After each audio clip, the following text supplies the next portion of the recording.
శ్రీమతే రామానుజాయ నమః. పుణ్యాంభోజ వికాసాయ పాపధ్వాంతక్షయాయ చ శ్రీమాన్ ఆవిరభూద్భూమౌ రామానుజ దివాకరః. భగవద్ రామానుజులు శరణాగతి గద్యయందు నారశబ్దాన్ని వివరిస్తూ భగవంతుని యొక్క స్వరూప రూప గుణ విభూతి ఐశ్వర్యాలని సంబోధన వాక్యాలతో అభివర్ణన చేస్తున్నారు.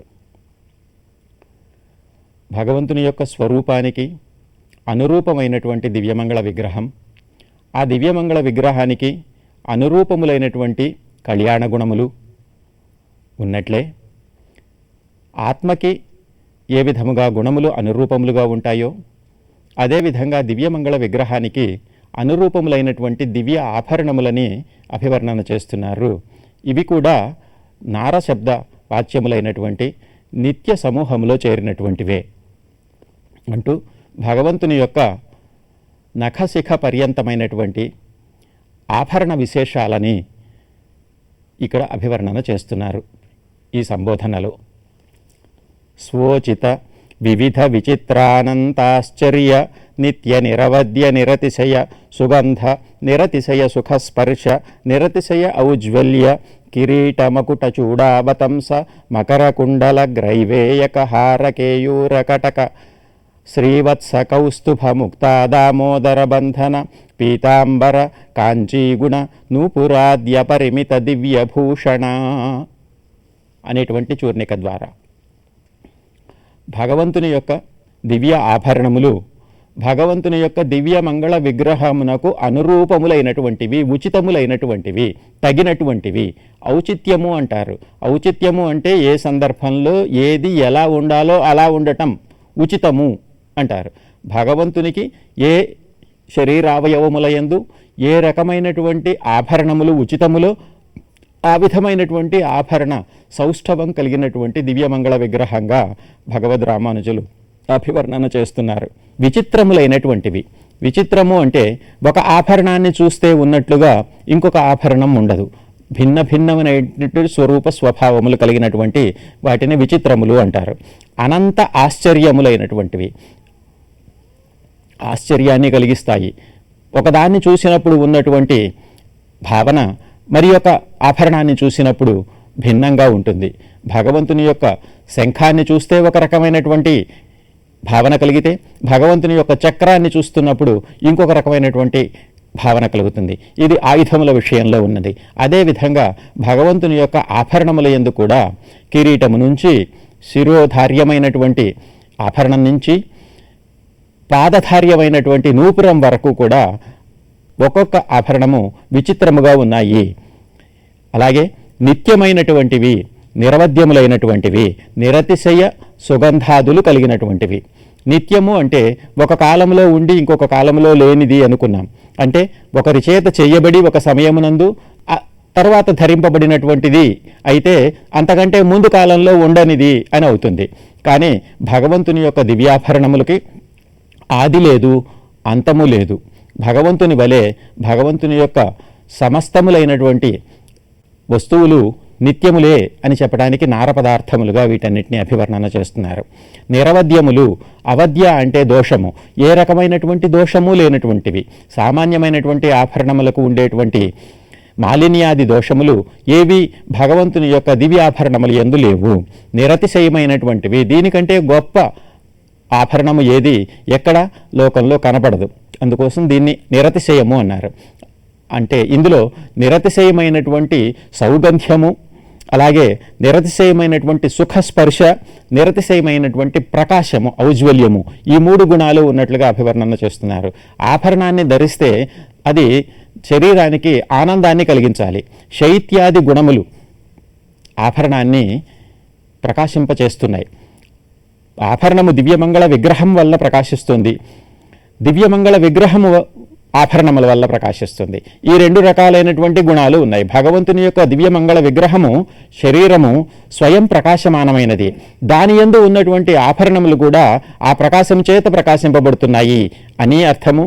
ఆభరణములు స్వయముగా ప్రకాశితములు భగవంతుని యొక్క తిరువేణి యొక్క సౌందర్యాన్ని ఇంకా ఇనుమడింపచేస్తున్నాయి అని అర్థము. ఎటువంటి ఆభరణాలు అంటే మొట్టమొదటగా శిరోధార్యమైనటువంటి కిరీటంతో మొదలు పెడుతున్నారు. కిరీటం అనేటువంటిది శిరస్సున ధరించేటువంటి దేవదేవత్వ సూచకమైనటువంటి ఆభరణం.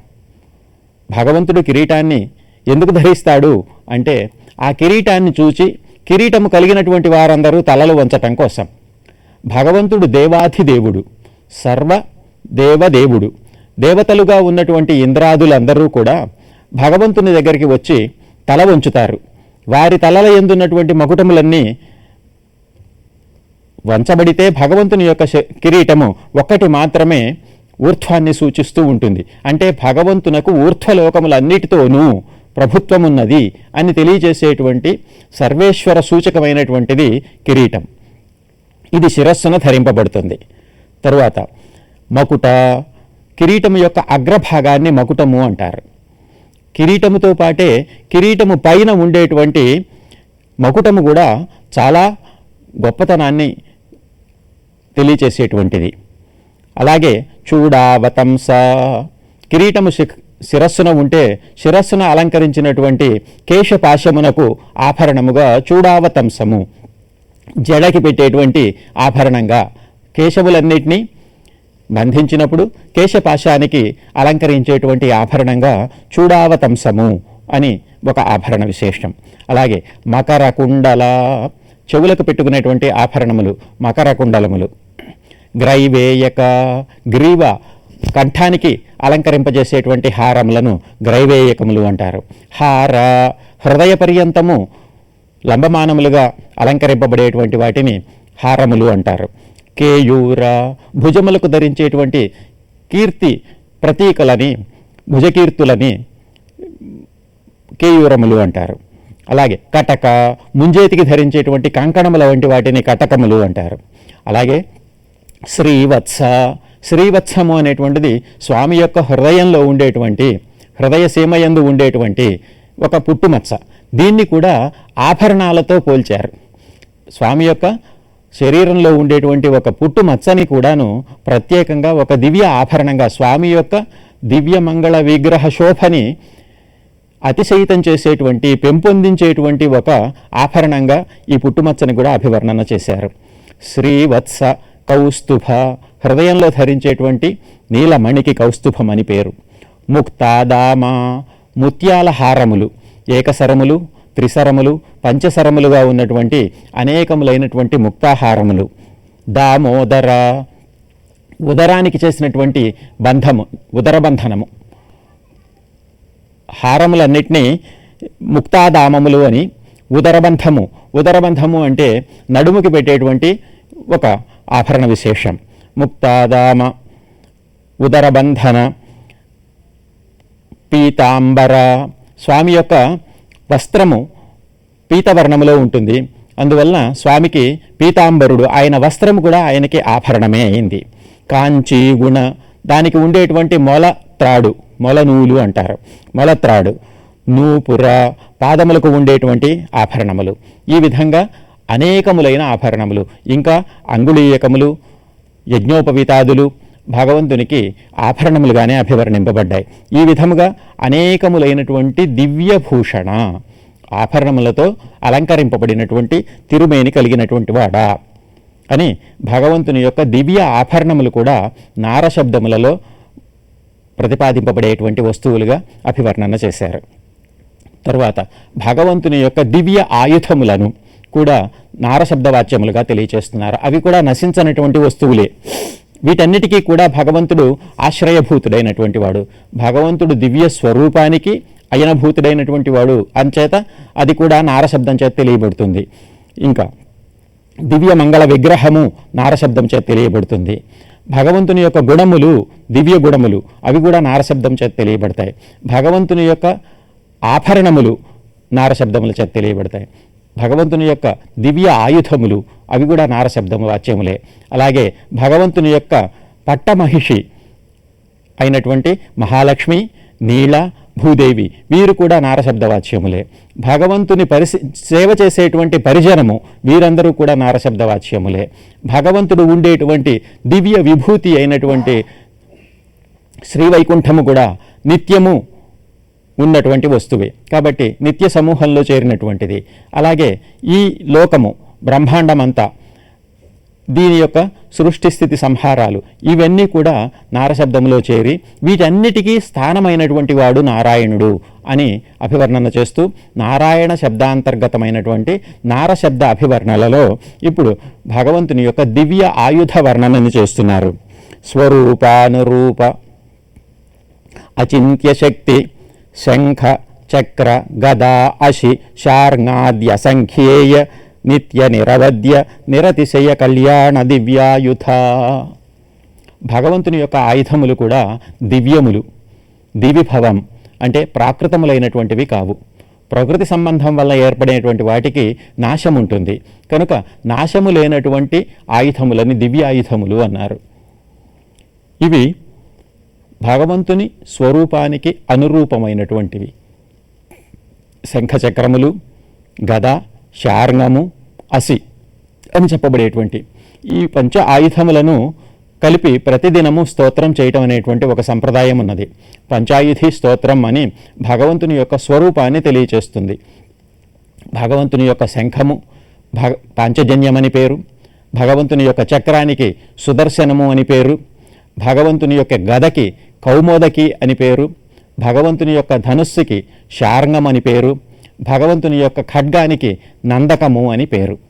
ఈ విధంగా ఈ ఆయుధములన్నీ భగవంతుని ఆశ్రయించి ఉంటాయి. భగవంతుని ఆజ్ఞానువర్తులుగా ప్రవర్తిస్తూ ఉంటాయి. ఆ ఆయుధములను భగవంతుడు తప్ప ఇతరులు ఎవరూ ధరించలేనటువంటి శక్తి సామర్థ్యములు కలిగినటువంటి దివ్యాయుధములు.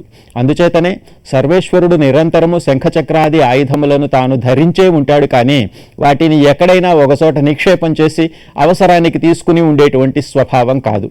రెండవది, నిరంతరము భక్తరక్షణ యందు భగవంతుడు త్వరతో ఉంటాడట. అందుచేత నిరంతరము శంఖచక్రాదులను చేతిలో ధరించే ఉంటాడు. స్వాభిమత నిత్య నిరవధ్యానురూప స్వరూప రూప గుణ విభవ ఐశ్వర్యశీలాద్యనవధికాతిశయా సంఖ్యేయ కళ్యాణ గుణగణ శ్రీవల్లభ. భగవంతుడు శ్రీవల్లభుడు. శ్రీ మహాలక్ష్మి నిరంతరము ప్రియురాలుగా కలిగినటువంటి వాడు. శ్రియఃపతి, శ్రీకాంతః, శ్రియఃకాంతోనంతః అని యావనాచార్యులు శ్రియఃకాంతునిగా లక్ష్మీ వల్లభునిగా భగవంతుని స్తుతించారు. ఆ మహాలక్ష్మి ఎలా ఉంటుంది అంటే భగవంతుని యొక్క షడ్గుణములకు అనురూపములైనటువంటి శీలము కలిగినటువంటిది. స్వాభిమత, భగవంతునికి అభిమతములైనటువంటి మహాలక్ష్మి గుణములు.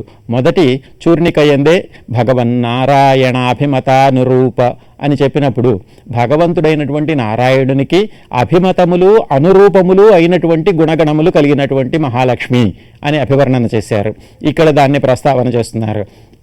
మహాలక్ష్మికి ఉన్నటువంటి గుణములు, జ్ఞానశక్త్యాది గుణములన్నీ భగవంతుని వలె మహాలక్ష్మికి ఉన్నాయి. కనుక భగవంతుణ్ణి, నారాయణుణ్ణి భగవంతుడు అంటుంటే మహాలక్ష్మిని భగవతీం అని వ్యవహరించారు.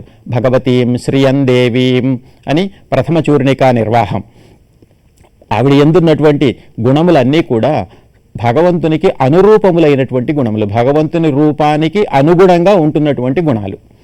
అంటే భగవంతుడు ఏ విధమైనటువంటి రూపాన్ని పరిగ్రహిస్తాడో తన ఇచ్ఛానుగుణంగా అటువంటి రూపానికి అనుగుణంగా ఉండేటువంటి రూపాన్ని ఆవిడ గ్రహిస్తూ ఉంటుంది అంటూ విష్ణు పురాణాదులన్నీ మనకి ఈ విషయాన్ని అభివర్ణన చేస్తున్నాయి. దేవత్వే దేవదేహ ఇయం, భగవంతుడు దేవుడిగా అవతరిస్తే తాను దేవదేహంతో అవతరిస్తుందిట. భగవంతుడు మనుష్యుడిగా అవతరిస్తే మనుష్యత్వేచ మానుషి, తాను కూడా మనుష్య రూపాన్ని, భగవంతుని రూపానికి అనుగుణంగా మనుష్య రూపాన్ని స్వీకరించి అన్యేషు చావతారేషు విష్ణోహ ఏషా అనపాయిని రాఘవత్వే అభవత్ సీత రుక్మిణి కృష్ణ జన్మని అంటూ విష్ణు పురాణం మనకి భగవంతుడు రాఘవుడిగా అవతరించాడు. అప్పుడు మహాలక్ష్మి సీతగా అవతరించింది. భగవంతుడు కృష్ణుడిగా అవతరిస్తే మహాలక్ష్మి రుక్మిణిగా అవతరించింది. ఆయనకి ఎప్పుడూ అనురూపంగా ఉండేటట్లుగా, వదిలి ఉండకుండా ఉండేటువంటి స్వభావము, ఆయన రూపానికి అనుగుణమైనటువంటి స్వభావము. భగవంతుని గుణములు ఏ విధముగా కీర్తనీయములో వందనీయములో మహాలక్ష్మి యొక్క గుణములు కూడా అటువంటివే. స్వరూపము అటువంటిదే, ఆవిడ రూపము అటువంటిదే, దివ్యమంగళ విగ్రహ శోభ కూడా అటువంటిదే, ఆవిడ యొక్క దివ్య గుణములు అటువంటివే, ఆవిడ యొక్క విభవము ఐశ్వర్యము అంతా కూడా. భగవంతుడు ఏ విధంగా సమస్త లోకాలకి ఈశ్వరుడు అవుతున్నాడో, ప్రభువు అవుతున్నాడో, మహాలక్ష్మి కూడా అదే విధంగా సమస్త లోకాలకి ఈశ్వరి అవుతోంది. ఆవిడ ఈశ్వరీం సర్వభూతానాం అంటూ మనకి శ్రీ సూక్తం ప్రతిపాదిస్తుంది. ఈశానాం జగతోస్య వెంకటపతే విష్ణోః పరాం ప్రేయసీం అంటూ అలర్మేల్ మంగై తాయారిని అభివర్ణన చేశారు. భగవంతుడు సర్వలోకాలకి ప్రభువైతే ఈవిడ సర్వలోకాలకి సమమైనటువంటి ఐశ్వర్యం కలిగినది. దంపత్యో సహాధికార అంటారు. పట్టమహిషి రాజుకి అభిషేకం చేస్తే ఆయన భార్యతో కలిపి మహారాణిగా రాజపత్నిని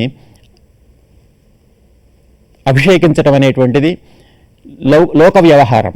అదేవిధంగా సర్వలోకేశ్వరత్వం కలిగినటువంటి సర్వేశ్వరుడితో సమమైనటువంటి అధికారం కలిగినటువంటి మహాలక్ష్మి భగవంతుని యొక్క విభవానికి సమానమైనటువంటి విభవము, ఐశ్వర్యము, భగవంతుని శీలముతో సమానమైనటువంటి శీలము. అటువంటి మహాలక్ష్మి భగవంతుని యొక్క స్వరూప రూప గుణ విభవ ఐశ్వర్యములకు అన్నిటికీ సమానమైనటువంటి కళ్యాణ గుణములు అసంఖ్యేయములుగా కలిగినటువంటిది.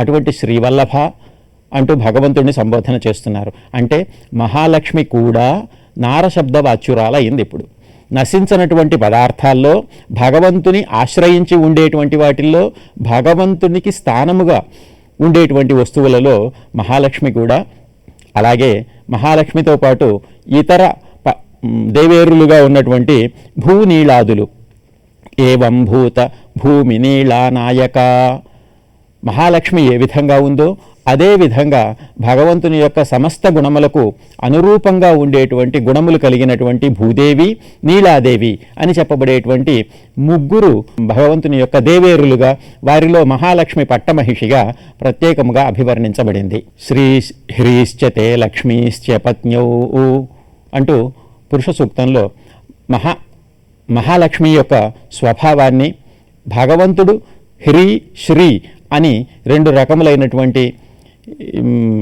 శక్తులు కలిగినటువంటి వాడుగా, పరాస్య శక్తి వివిధైవ శ్రూయతే స్వాభావికీ జ్ఞానబలక్రియాచ అంటూ భగవంతుని యొక్క శక్తి ఇచ్ఛారూపమైనటువంటి శక్తిగాను, క్రియారూపమైనటువంటి శక్తిగాను ఉన్నట్లుగా మనకి వేదం అభివర్ణన చేస్తుంది, ఉపనిషత్తు. భగవంతుని ఇచ్ఛ అనేటువంటిది మహాలక్ష్మి, క్రియ అనేటువంటిది భూదేవి. ఇచ్ఛ ఎప్పుడూ హృదయంలో ఉంటుంది. అందుచేత మహాలక్ష్మి హృదయ స్థానంలో ఉన్నటువంటిదిగా, సన్నిహితంగా తనతో పాటు దివ్యమంగళ విగ్రహంలో ఏకదేశంగా ఉన్నట్లుగా అభివర్ణన చేయబడుతుంది. భూదేవి అనేటువంటిది క్రియాశక్తి ఎప్పుడు దూరంగా ఉంటుంది. అందుచేత పరమాత్మకి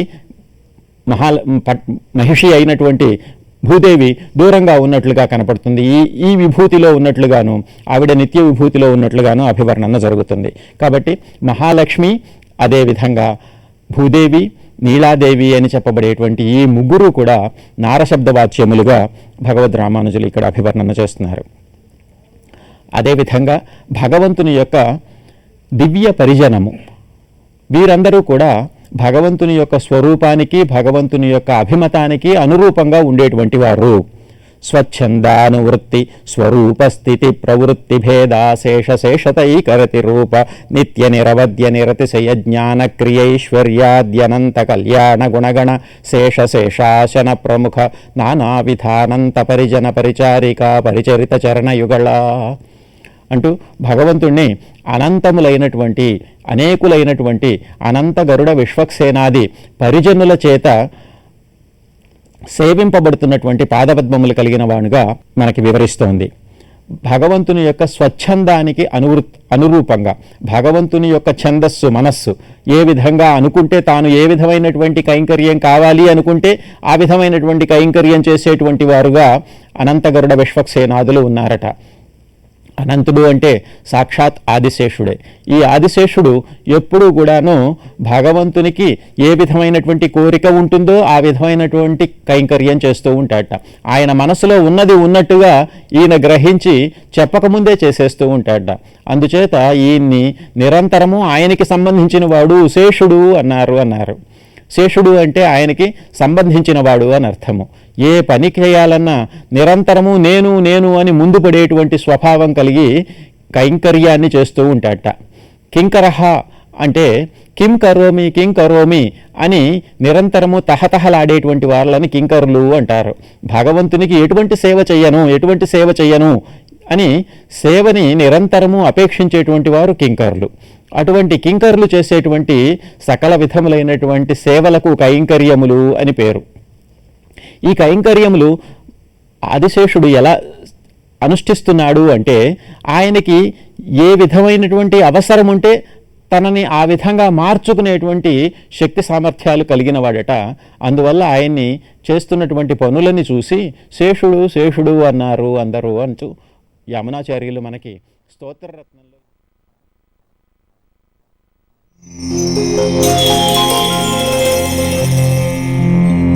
Thank you.